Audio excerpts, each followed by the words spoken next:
Hello dear students, आज का topic है आपके पास। देखो, आज आपने क्या करना है, torque on a current loop placed in a magnetic field. ठीक है, एक लूप आपने क्या किया, किसी भी मैग्नेटिक फील्ड में प्लेस किया और उसमें करंट फ्लो कर दिया।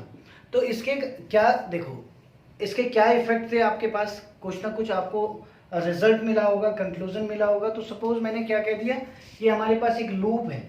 देखो, ये अभी मैंने ये प्लेन कंसीडर कर रहा हूँ, लेकिन अगर मैं बात करता हूँ कि इस पोर्शन की, कि आपके पास जो ये केवल कॉर्नर्स हैं, ठीक है, इसका एक रेक्टेंगुलर फॉर्म में मैंने क्या कर दिया है, कट कर दिया है। तो अब मैंने इसे जैसे ही मैग्नेटिक फील्ड में रखा, तो आपको पता है कि अगर मैं इसे लूप कंसीडर कर रहा हूँ, वैसे तो प्लेन है ये, लेकिन मैं इसे लूप कंसीडर करूंगा अगर, तो इसका जो एरिया वेक्टर हो जाएगा वो हमेशा क्या होगा, इस डायरेक्शन में होगा। फिर आप इसे रोटेट करो तो ये इधर जाएगा, फिर इसे रोटेट करो तो आप इस तरीके से आएगा। तो ये क्या शो कर रहा है, इसके एरिया वेक्टर को, मतलब ये सरफेस एरिया जो है उसे शो किया जा रहा है इस तरीके से। अब हमने क्या कर दिया, ऐसे ही एक लूप को क्या प्लेस कर दिया, मैग्नेटिक फील्ड में प्लेस कर दिया।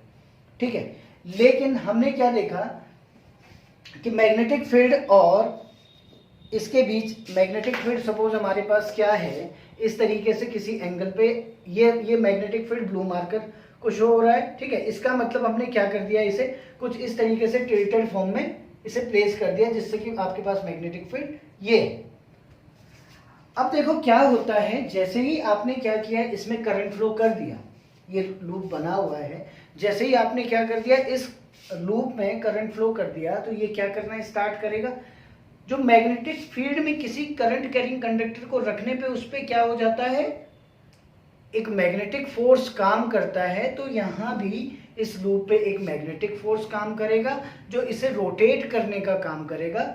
इसी कारण से आप क्या कह सकते हो कि आपके पास नॉर्मली करंट कैरिंग लूप लेके आप क्या करते हो, उसे मैग्नेटिक फील्ड में प्लेस करते हो। जैसे ही उसमें करंट पास करते हो तो वो क्या करना स्टार्ट हो जाता है, रोटेट होना स्टार्ट हो जाता है। तो मोटर वगैरह होती है आपके पास, जैसे कि आपने नॉर्मली क्या किया, उस मोटर के अंदर मैग्नेट लगे होते हैं, तो मैग्नेट्स के बीच में एक लूप होता है।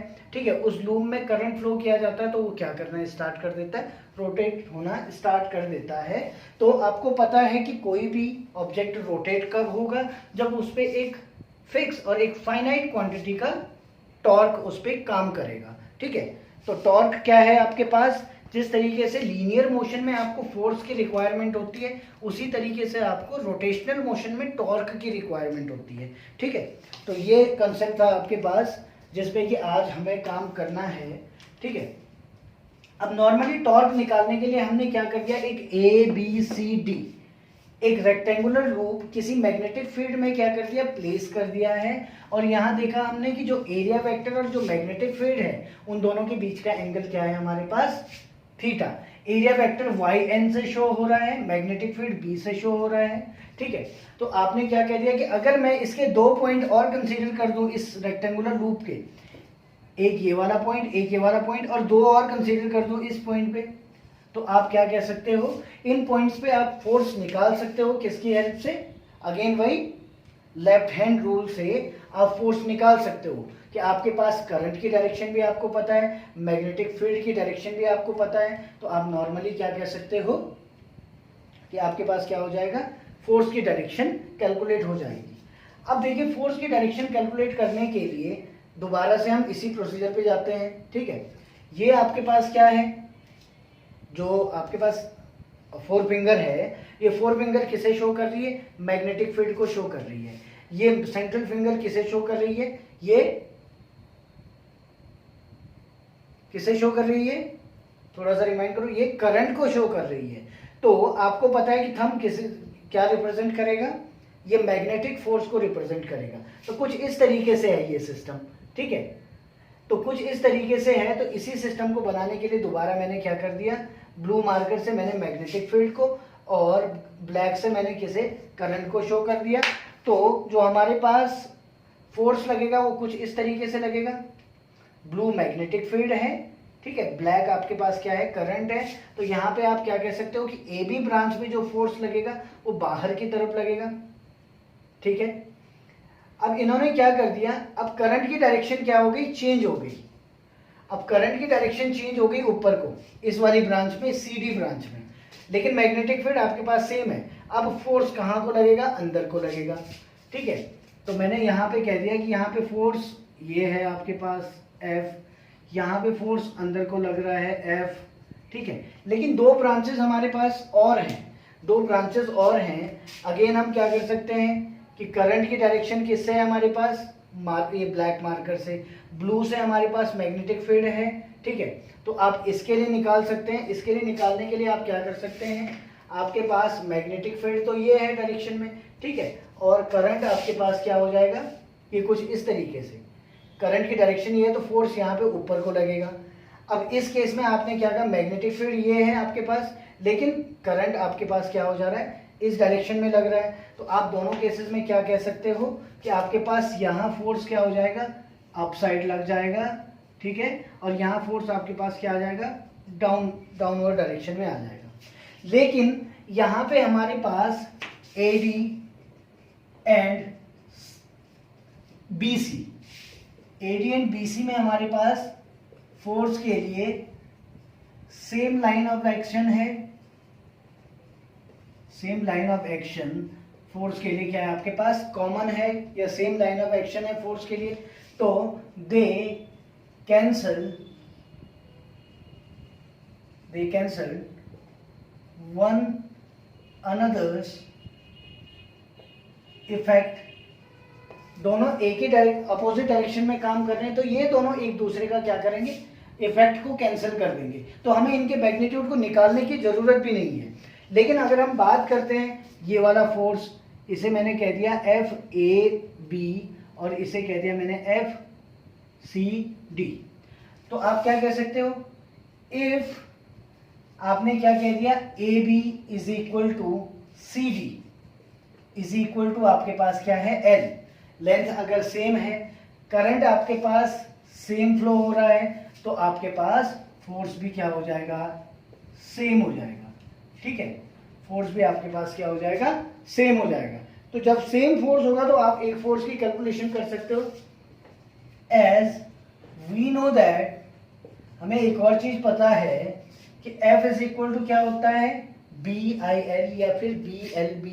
ठीक है, तो आप क्या कह सकते हो, IBL, तो आप क्या कह सकते हो, मैंने कह दिया current I into length L into magnetic field B। क्योंकि एंगल क्या है आपके पास यहाँ पे 90 डिग्री का है, इसलिए साइन 91 हो गया, तो ये क्या हो गया आपके पास ILB। ये FAB कह दो आप इसे, या फिर आप FCD कह दो। ठीक है, दोनों केसेस में आपके पास क्या है, फोर्स सेम होगा। इसका मतलब है कि एक इस ब्रांच पे फोर्स बाहर को लग रहा है, इस ब्रांच पे फोर्स अंदर को लग रहा है, तो कहीं ना कहीं ये वाली सिचुएशन हमारे पास बन जाएगी कि इस पे तो बाहर की तरफ फोर्स लग रहा है, ठीक है, और इस पे क्या कर रहा है, अंदर की तरफ फोर्स लग रहा है, तो ये कुछ इस तरीके से घुमाने का काम करेगा इसे। ठीक है, तो यही हमारे पास क्या है, टॉर्क। अब टॉर्क के लिए देखो, ये हमारे पास मैग्नीट्यूड आ गया फोर्स का, आपको ज़्यादा कुछ ऐसा डिस्क्राइब करने की ज़रूरत नहीं है। क्यों? क्योंकि यहाँ से आपका force common line of action होने के कारण कैंसिल हो गया है। तो जो आपके पास इफेक्टिव जो फोर्स था जो रोटेट करेगा वो क्या है आपके पास, ये वाला। अब हम क्या कर देते हैं, इसका ये अपर वाली साइड, ठीक है, जो ये वाली साइड है, इसे इस तरीके से देखते हैं। तो ये देखो इस तरीके से घूम रहा था, ये इस तरीके से। तो मैंने अगर इसी को मैं ड्रॉ कर दूं, ये है सपोज ये। अब यहाँ को फोर्स कहाँ लग रहा था हमारे पास, FAB लग रहा था, और इधर को फोर्स क्या लग रहा था, FCD लग रहा था। ठीक है, तो आप क्या कह सकते हो, दूसरा आपने कह दिया कि आपके पास एरिया वेक्टर क्या है, ये है N। दोबारा आप वही पॉइंट कंसीडर करो, YN आपके पास क्या है, ये देखिए, ये आपके पास क्या बन गया, YN एरिया वेक्टर है जो जस्ट इस प्लेन के परपेंडिकुलर बाहर को काम कर रहा है। ठीक है, आप कह सकते हैं। दूसरा आपने क्या कह दिया कि मैग्नेटिक फील्ड B इस डायरेक्शन में था और इन दोनों के बीच का एंगल क्या था, थीटा था। समझ रहे हैं आप लोग? तो ये क्या आ गया आपके पास, थीटा। तो आप क्या कर सकते हैं इस केस में, आपने कह दिया कि जो आपके पास एडी ब्रांच है, ये ब्रांच कौन सी है आपके पास, एडी। एडी, तो एडी ब्रांच की लेंथ कितनी थी आपके पास, बी। ठीक है, मैंने क्या कर दिया, यहां एक सामने इस तरीके से ड्रॉ कर दिया, इधर इस तरीके से ड्रॉ कर दिया। तो जो ये एंगल थीटा होगा हमारे पास, वही एंगल ये भी हो जाएगा थीटा। ठीक है, दूसरा, अगर ये थीटा है हमारे पास, तो इसके सामने क्या है, ये परपेंडिकुलर। तो आप इसे क्या कह सकते हो, ये वाली लेंथ अगर आपके पास बी है, AD, AD is equal to आपके पास स्मॉल बी है, तो ये सामने क्या हो जाएगा आपके पास, बी साइन थीटा। ठीक है, समझ रहे हैं आप। तो साइन थीटा ये हो गया हमारे पास। दूसरा केस, अब हमें ये पता होना चाहिए कि जो टॉर्क होगा इस पे, नाउ टॉर्क, टॉ से हम रिप्रेजेंट करते हैं, क्या होना चाहिए, टॉर्क हमेशा क्या होता है, force into magnitude of the either force into perpendicular distance. भैया फोर्स क्या था आपके पास, फोर्स क्या था, फोर्स था आपके पास B I L into perpendicular distance क्या थी आपके पास, बी साइन थीटा। आपने क्या कहा, बी आई, इसे एल इंटू बी लिख सकते हैं हम, this is what, sine theta. तो एल इंटू बी आपके पास क्या हो जाएगा, एरिया, तो B I A sine theta. ठीक है, तो आपने क्या कहा, आई ए को अगर आप आगे लिख दो तो ये बन जाएगा आई ए बी साइन थीटा, और ये टॉर्क के इक्वल है। आपको पता है कि टॉर्क क्या है, अपने आप में एक वेक्टर क्वांटिटी है, तो टॉर्क का वेक्टर किसके इक्वल आ जाएगा आपके पास, आई, देखो जो ये ए, आई ए हमारे पास जो टर्म होती है आई ए, उसे हम कहते हैं एम, ये मैग्नेटिक मोमेंट होता है। ठीक है, मैग्नेटिक मोमेंट एक वेक्टर क्वांटिटी है, तो इसे आप क्या कह सकते हो, एम क्रॉस बी। इसका मतलब टॉ इज इक्वल टू आप क्या कह सकते हो, एम बी साइन थीटा, या फिर आप मैग्नीट्यूड फॉर्म में लिख रहे हो तो tau is equal to M B sine theta. ये तो डिस्क्रिप्शन था पूरा। ठीक है, अभी एक बार और हम रिमाइंड करेंगे, हमने क्या किया, एक रेक्टेंगुलर लूप था हमारे पास, रेक्टेंगुलर लूप था, तो उस पर हमने क्या कर दिया, करंट फ्लो कर दिया, करंट की डायरेक्शन आई है, करंट और मैग्नेटिक फील्ड की डायरेक्शन हमारे पास नोन थी, तो हमने फोर्स की direction Fleming's left hand rule से कैलकुलेट कर दिया। हमने देखा कि जो एक्स और वाई पॉइंट पे जो फोर्स लग रहा था वो इक्वल अमाउंट में अपोजिट ऑर्डर में लग रहा था, तो इन दोनों ने क्या कर दिया, एक दूसरे को कैंसिल कर दिया। देखो यहाँ भी आपको लग रहा होगा, यहाँ भी फोर्स अपोजिट में लग रहा है, लेकिन यहाँ लाइन ऑफ एक्शन क्या है फोर्स की, अलग अलग है। यहाँ लाइन ऑफ एक्शन क्या थी फोर्स की, कॉमन थी, तो इस कारण से ये दोनों फोर्सेस आपस में क्या हो गए, कैंसिल हो गए। हमारे पास रिजल्टेंट इस लूप को घुमाने के लिए कौन सा फोर्स रिक्वायर्ड था, एफ ए बी और एफ सी डी। भाई लेंथ बराबर होने के कारण, मैग्नीट्यूड बराबर होने के कारण करंट का, फोर्स का मैग्नीट्यूड भी हमारे पास आई एल बी इक्वल आया। अब हमें पता है कि टॉर्क क्या होता है, टॉर्क हमेशा क्या होता है आपके पास, फोर्स इनटू परपेंडिकुलर डिस्टेंस। अब क्या रोटेट करना है हमें, देखो इसे इस तरीके से अगर रोटेट करना तो ये परपेंडिकुलर डिस्टेंस आ जाएगी हमारे पास।